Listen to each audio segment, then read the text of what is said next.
Okay, well, hi everyone. I'm Ben. Welcome to Rad Lab. Today I'm going to be talking about a robotics competition called Mech Warfare that I got involved with around like middle school and into high school and kept doing up through now. And I'm going to just talk about my experiences with it. So I got involved with robotics in like middle school, working on like little beginner robots, kind of like this.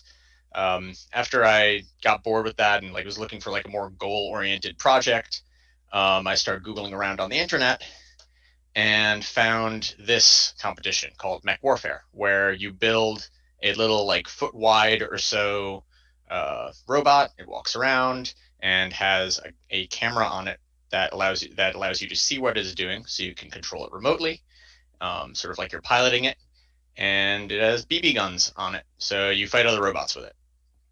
Um, and yeah, this is basically a hobbyist competition. There's a couple schools that do it, but mostly it's like miscellaneous hobbyists. There's an event in California previously, and then there's a couple other ones. So the way they score this is they have these target panels on the robots because they're using low power BB guns because they don't want to damage anything and they don't want to they words they they otherwise don't have a safe way of running it. So yeah, they have little target panels here that when get hit by the BBs, they get you points. Um, just as like a reference, this is what the competition looked like back in like 2009 when I first got involved with it. Um, yeah, you control it via a laptop, looking through what it sees, and sort of walks around in a little like arena that looks like a mocked up city. And yeah, when I was 15 and I saw that, or younger, when I saw that on the internet, I thought, oh, that's really cool. I want to do that, which was absolutely delusions of grandeur, because I had no idea what I was doing. Um, but thankfully, there was a lot of resources on the internet. There's a whole forum, which is probably linked on the YouTube, where everyone was posting how they were building things and what they were working on. And someone posted a how-to that went through literally every step of how they made theirs, and that's what's pictured here. So I was able to work with that and get actually pretty far along into making things work. So what we're looking at is, well, it's a little robot. It's about a foot from like leg to leg. Each leg is made of four or three servos. What a servo is a little motor that you send it a signal. It goes to a particular position and holds that. So it's a hip, knee, and an ankle servo on each leg.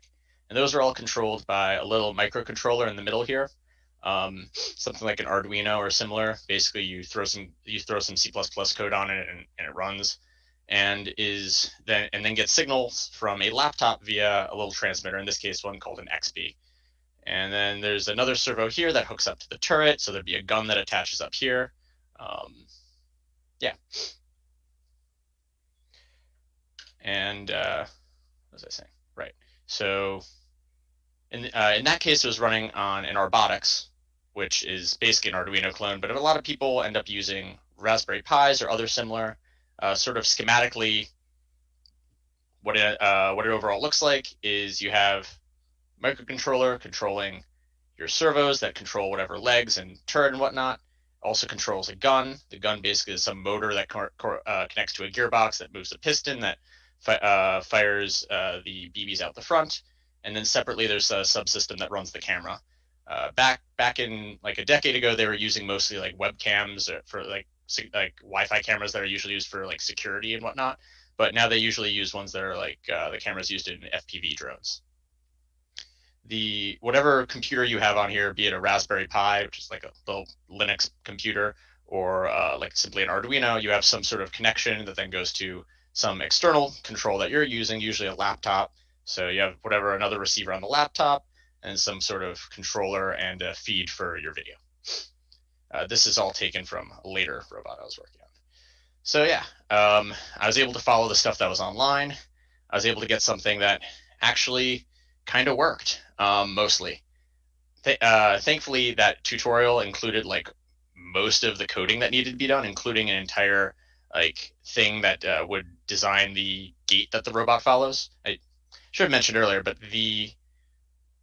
the largest challenge, other than making everything work all simultaneously when there's so many subsystems, is designing the movement of the legs, because they are each separately a complex little system with multiple degrees of freedom, and making them all move together to make the robot move forward is a hard math problem. And um, I had no idea how to do that. I still don't really know very well how to do that, but there was already code available that was enough to make it happen.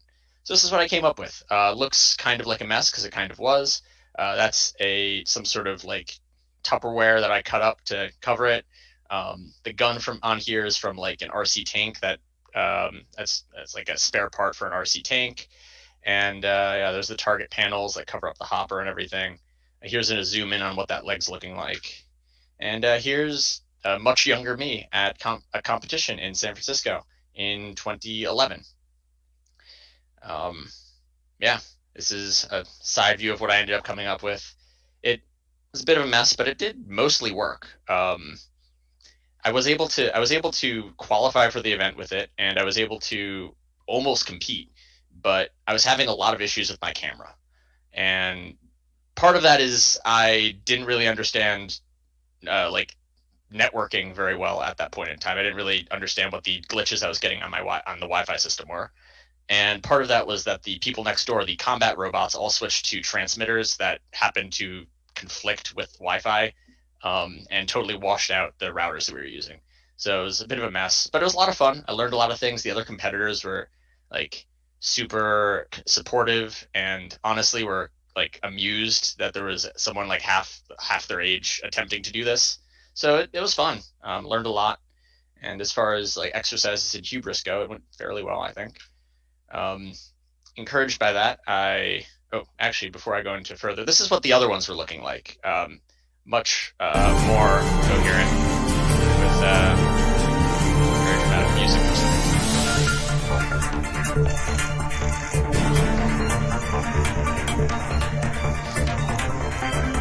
So yeah, that's what I was up against.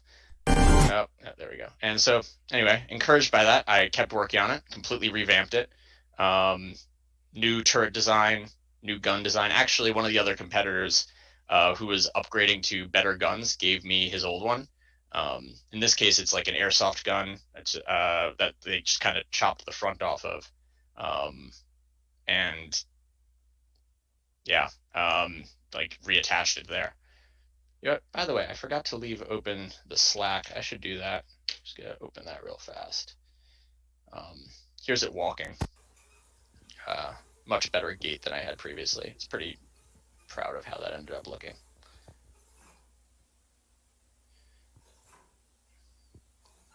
Oh yeah. Okay, so I'm getting a question from Cynthia. Yeah, the guns do have restrictions. They're limited to 200 feet per second, and pretty much everyone sticks with like regular airsoft guns. They're 6mm pellets. Yeah. So in theory, you could use whatever you want, but it's the limitation is essentially if it's damaging the other robots, don't use it, because these things are expensive and delicate, and no one wants them actually damaged. And yeah, Brendan's question about no treads and tires, yeah, that would have been like too simple. So the whole challenge was to make this all work on legs. And you cannot really choose where to put the target panels, other than like how high they are. You have to have one on each side, and they all have to be in like the same plane, but you can like kind of pick how high or low they are. And getting another question. So right now I have a friend who does know how to do the inverse kinematics and whatnot to make the gate work, who's writing it. But up until very recently, we were just kind of using the same old code because it worked pretty well, and didn't really have a whole lot of time to like write this very large amount of code we needed to make that happen. Right. Okay. So kept working on this. Rewinding back to 2012 when I was working on this. The gun that I was using broke, so I had to design my own now, which was an interesting problem. It was good because everyone else was kind of moving on from chopping up airsoft guns to actually like making guns. And basically you get an off-the-shelf gearbox that has this little piston, goes back and forth and shoots the BBs, and a off-the-shelf barrel, and then you have some means of getting BBs into it, which is a honestly a messy like problem because things clog a lot. But the hard part is designing the piece that goes in the middle that has to have very tight tolerances and needs to sort of integrate with the rest of the turret because nothing else here has good mounting points. So this has to somehow fit everything together, have very good repeatability, very good tolerances, and then connect to everything else. That's where a lot of the engineering comes in on designing the turret. And I, in 2011, had like finally learned how to use computer aided design and was very excited about this. So came up with this crazy complicated thing that there was no way I was ever going to be able to 3D print or fabricate in any other way. And eventually pared that down to something that was actually something I could send out to have 3D printed. I didn't really have the tools on hand to build most things myself. I had like a hot glue gun and a soldering iron and like a Dremel. So any of the more complicated stuff, I had to like find clever ways of using off the shelf stuff or getting them printed. So yeah, this turret was box for the target panels, spot for the camera, and assembly on top for the gun. Gearbox goes in here, barrel comes out here, BBs go in the top. And this slides onto the top of this, and then that all goes on top of the robot, which then makes the robot really top heavy, which was not well thought out on my part at all. But unfortunately, I have no pictures of this actually working. I spent a lot of time trying to like look back at old photos, and apparently I don't have whatever phone that was on got thrown out or something. I don't have photos of this, unfortunately. But I do have photos of the chassis itself because I still have this. This is still what I'm working from essentially. I ended up redoing the chassis again because I didn't have much access to like fabrication equipment. Thankfully, right around then, a quadruped like frame kit came out that was exactly the right size and used the same servos I already had, used the same brackets and processor I already had. So I just popped those laser cut ABS pieces with all my other stuff, and that was my base, which worked great until I put a turret on it and ran into the issue that now the legs I was using were way longer. The moment arm between the end of the ankle, and the end of the knee was way longer. So the torque on that servo is way higher because that servo is sort of coming out and is inherently supporting the weight of the whole robot.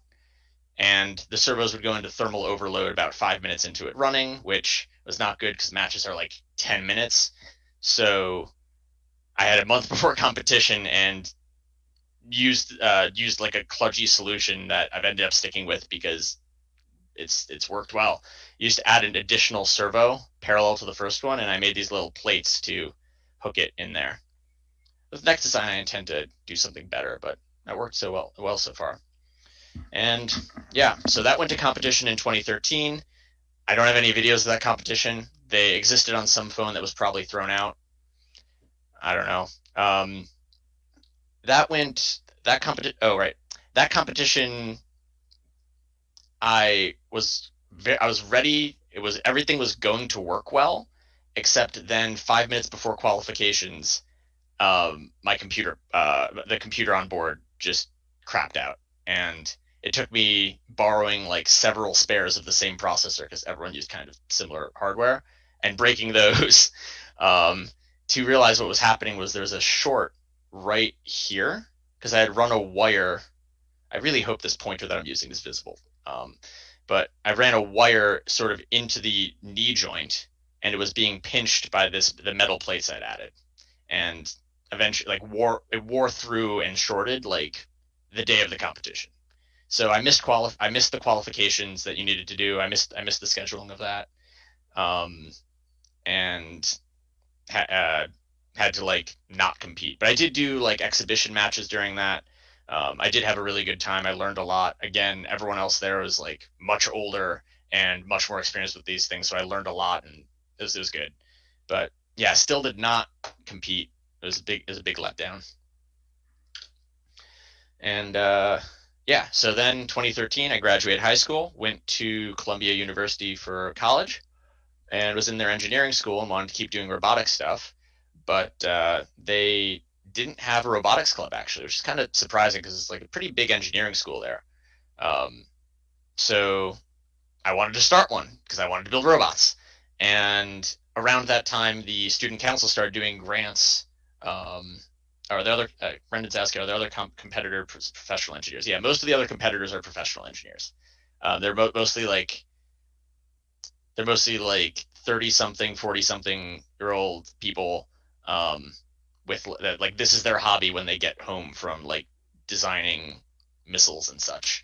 Um, or I think that's at least a good chunk of them. I think there was a wide range, but that was a lot of them, and they made some really beautiful, amazing robots.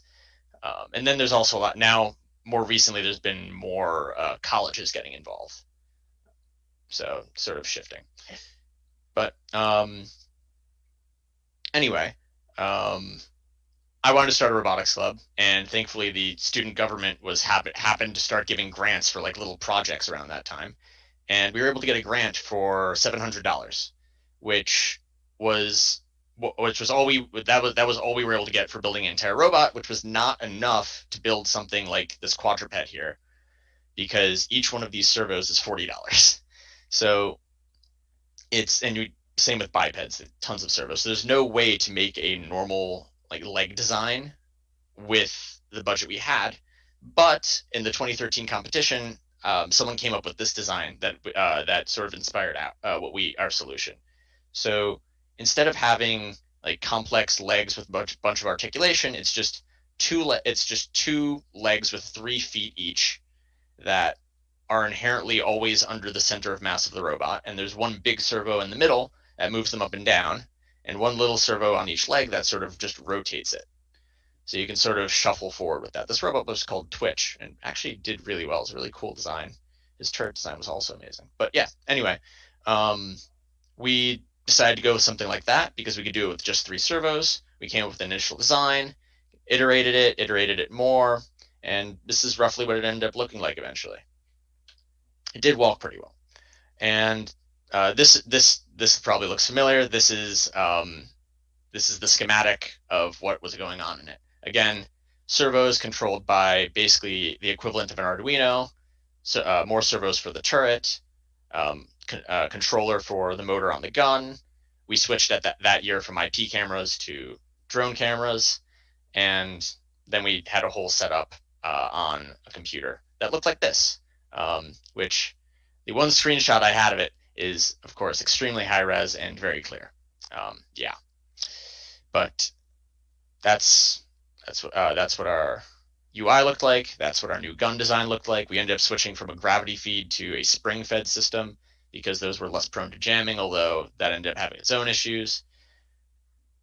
And we went to competition. We didn't go to the one in California because we didn't have the resources to do the flight. So there was one at the time at Shepherd University in West Virginia.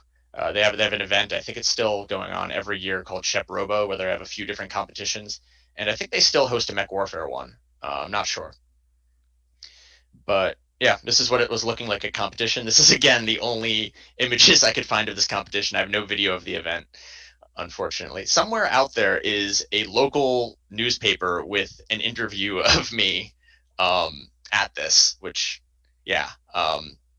Anyway, we went. There were 2 other teams that were there. I think there were 3 other robots in total. Only 2 of them were running. So it wasn't very big. It was just more like for the like sake of doing it than for like really anything really competitive or serious. But it was fun. It was a lot of fun. We ended up winning technically out of 3. Great. Yeah, and that success gave us momentum to become an official club. I next year like did the application to found a club at the school, and that gave us access to like more funding, and we were able to get a professor on board who was able to like fund us bigger. We even branched out into doing like drone stuff, and I think they're now doing submarine stuff. I don't really know what they're up to anymore. But we also kept doing Mech Warfare, and we got a bunch more people and had a lot more time to think of better designs. And we came up with a new chassis, new leg design. We came up with this intermediate leg design that allowed us to change lengths of different segments so that we could optimize and figure out what the optimal lengths were. And basically used the same guts though, same robotics, microcontroller, same code, because at that point in time we didn't have anyone on the team who had the wherewithal to like write that whole library all over again. So at this point we're using code from like 2011, from like 2010, but it worked. We One of the upgrades we made was, this is a relay. It's just electronically controlled switch. The purpose of it is that when the servos go into thermal shutdown and need to have the power turned on and off to get them to run again, you just hit this button. So if the robot starts like sagging and not walking, you hit this button, it goes limp, and then it starts up again. And that was godsend during competition a lot of the time, because the matches were sufficiently long that, again, our servos would overheat. The fancier solution that people use is they actually disassemble the servos and put like custom made heat sinks on the MOSFETs in them. It's wild. But again, we did not feel we had the like confidence to do that with the like limited number of these servos that we had, and could therefore not break. That's a to do for later. And we designed a whole new gun. 3D printed center bit, new gearbox, this time using metal instead of plastic gears because they're a little more durable. Another different spring-fed magazine. It's a bayonet coming off the front. Oh, right, I forgot to mention. Right, so the reason this is zip tied here is that basically our gun would just like stop working because of specifics and how the magazine would mess up. So we added this as a bayonet to poke people's target panels, hoping we could keep range. And honestly, during that competition, everyone else's guns were also not terribly reliable, so it turned into people like charging into each other, like jousting a lot of the time. But yeah, anyway, that's remained a viable strategy. So there's a bayonet coming off the front, you can see the edge of here. Yeah, and this is the final product. And here's a video of us testing its walking system. Or it's dancing, anyway. Yeah. So, another question. What's the first requirement that usually drives you away from cheapo servos to good servos? Oh, right. So, yeah, the reason we're using like $40 servos and not like the usual like $15 or $20 ones that are used in most like RC stuff is that basically you want better feedback and control. It's a lot of like small little, like if you look at the specs of each of them sort of problem, but basically you get finer grained and more repeatable control with digital servos than analog servos. The analog servos, you send them like some pulse that's of a certain length and it goes to some position, but you don't know exactly what position it's going to. With these, you send it a like digital signal of go to this number and it will go to exactly that number. So that's better. And then also they'll turn off instead of dying when they overheat. And generally they're just in like many small ways more reliable and debuggable.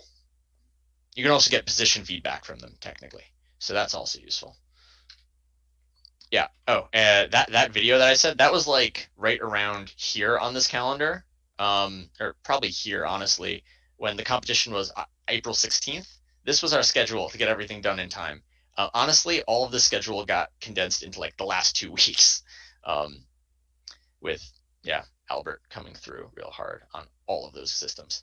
But yeah, we were really we were like up all night the night before the competition, working on getting everything finalized and working. Let's see, there's another question here.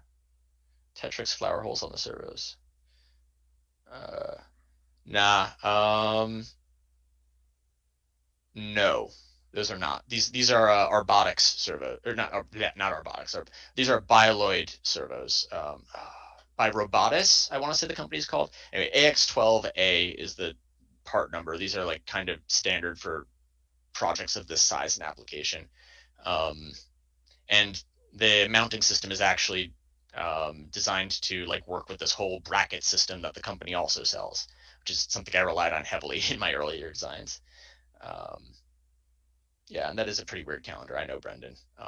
Yeah, undergrads are really great at scheduling things, clearly. So yeah, we did eventually make it there. We made it all the way out to the Bay Area, to Alameda County Fairgrounds, and made it to the competition, which looked something like this. Oh, okay, sorry. About the servos, the white flower.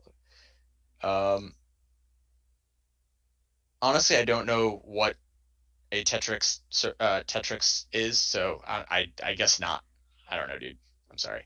Um, but okay. Point being, we made the competition. There's a bunch of other different competitions going on in the same place. Like this big arena over here was combat robots, like yeah, like battle bots that you see on TV.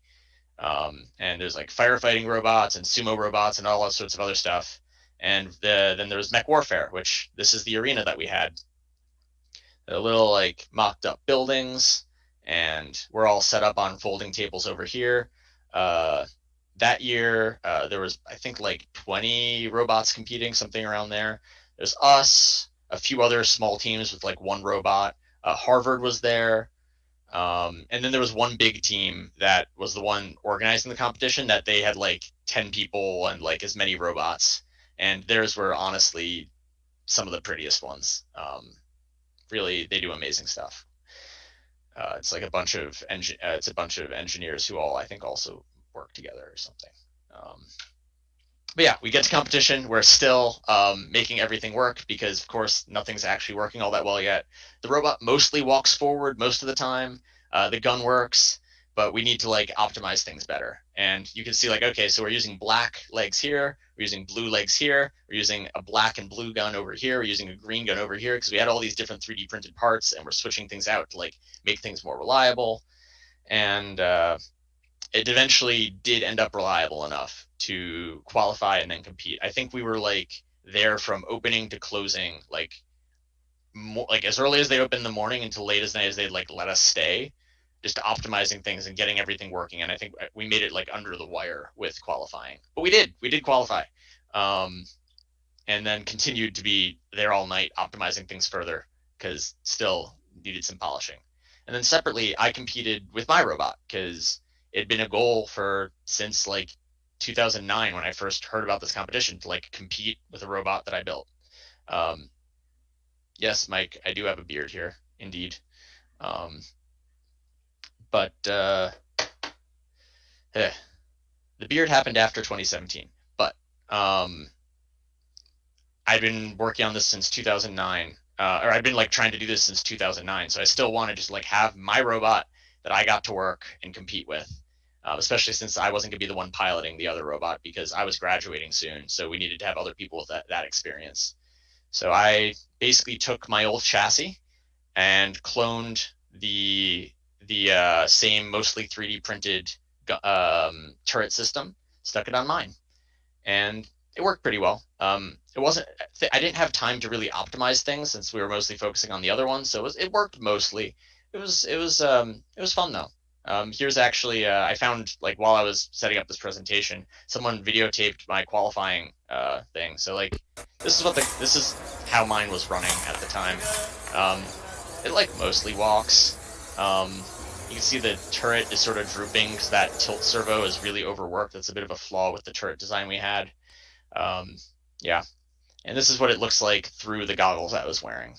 Sort of just like flying a drone. You have like this little grainy video, very shaky, and that's sort of all you can see while you're piloting it. So a lot of the difficulty in the actual competition part is just maintaining situational awareness when that's all you have. Oh, the arrow buttons run the video instead of changing the screen. Right. Okay. So here's some of the other robots in this competition. This one is Harvard's. I think they competed in Chef Robo that year too. I think they won that year. But yeah, they got this big, funky laser cut plywood thing with the baby head and the gun that was slightly overpowered. Um, yeah. And then these other two robots I put in here because these ones are ones that our robot happened to go up against. So this was a really cool little design. It's smaller, so it's allowed to have smaller target panels. It's harder to hit, and it doesn't have a gun. It just has this little like shaky thing here. So it's really lightweight. And what the shaky thing does is the idea is it comes up to you really fast because it's really small and light, and it just pushes that thing back and forth really fast into your target panel, and it's too close to you for you to be able to shoot it, so it wins. But it didn't work very well because the shaking actually set off its target panels too. So yeah, I hope they've optimized that more though, because I really liked that concept. It was really neat. Um, Yeah, and then the big, more intimidating looking one over here that Cynthia mentions looks like it could be involved in a robot takeover is named Onyx, and um, was one of the like better engineered ones at the competition. It's all like CNC mill stuff. Anyway, um, that one we competed against in our like third round, and we beat it dis largely on luck. We hit its off switch. Its off switch is like somewhere over here on the top, and aiming for the target panel, we just like barely missed and like just hit it just right and turned it off, which was kind of funny. But I don't know. We got lucky, I guess. Actually, I I lost my first round with my robot because I walked into something and hit my off switch. So I recommend if you ever do this competition, cover your off switch correctly. Um, you'd never expect it, but they get hit. So yeah, here's the bracket for the competition. So there's our robot, Captain Kirk. Uh, CURC is Columbia University Robotics Club. So Kirk, Captain Kirk, we're very funny, I know. Um, Against Daisy, which was that little shaky one, which we won sort of because it couldn't really hit us without hitting itself. I don't remember how we beat 99, but we beat 99. Um, and then we went up against Onyx, which again we beat by a combination of, well, actually just luck. And then we were up against Nomad, which was the robot that took second place and was honestly, I think, the prettiest robot I saw there. And yeah, if I recall correctly, it could shoot a hole through the cardboard of the buildings, and then shoot another BB through that hole to make a hole on the other side of the building, and then hit you through the building. I think that happened at least once. Um, yeah, really beautifully engineered robot. And then there's my robot, Joshua. I don't know if any of you guys have seen War Games. Anyway, I went up against Apophis, got pretty much entirely wrecked, dropped down to the losers bracket, and got pretty well beat by 99 too. Oh, it was fun. Yeah, and we dropped. Captain Kirk dropped to losers bracket, also lost to Apophis. Apophis went on to win, but it was fun. And here's actually a little like a 1 minute clip from our fight with Apophis, just for the sake of like showing what this is like. And there's also some commentary that may or may not come through on this video, or may or may not come through on the sound to you guys from Albert. Coming in from the other side, but will we detect that?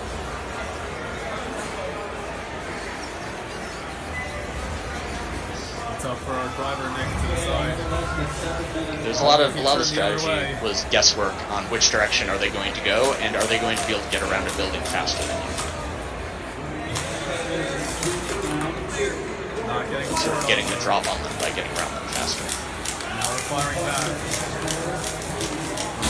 We're hitting him. So we try to come around the other side. He sees that coming. You can see that like his is really smooth gate that like, took a lot of tuning.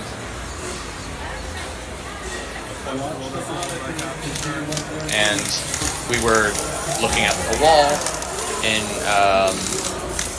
we were looking at a wall instead of at the other robot. So he got a few more shots on us than we got on him in that little encounter, got a lead, and yeah, beat us. As a question, is this all autonomous? Because Albert said, will we detect that? No, none of this is autonomous. A few people, I think, have tried to implement like target tracking. One of the rules allows you to put whatever fiducial you want on your opponent's target panel, so you can track it with whatever vision system. I don't think anyone has competed with it. Maybe one or two people have competed with it yet, but it's not common yet. There have been a lot of people who've talked about like, oh, could we make this fully autonomous? But man, that would be such a hard problem. Just like getting all of the sensors below the weight limit would be, yeah, I don't know. Maybe someone will do it someday, but mostly I think people are also into this because they just like the idea of piloting a battle mech through a city and fighting another mech. So like kind of, yeah, the fun of it is partially the piloting it. And yeah, so that was us at the competition. We actually made 4th place. Yeah, we ended up making 4th place. and I ended up not making any place. I lost both my matches, but we had a great time. And actually, right as when I graduated and came to Princeton, right around that same time, this guy Ryle came to Princeton as well to work at Siemens. So um, him and a couple other people I know around here started working on a new mech. Um, and actually, a friend of mine from Columbia who did an entire senior thesis on inverse kinematics and like walking and gait for a walking robot took over doing our like gate engine. And like so we started to do that, but the project hasn't really made that much progress because we do not have a ton of time as graduate students. But yeah, this is sort of the state of things right now.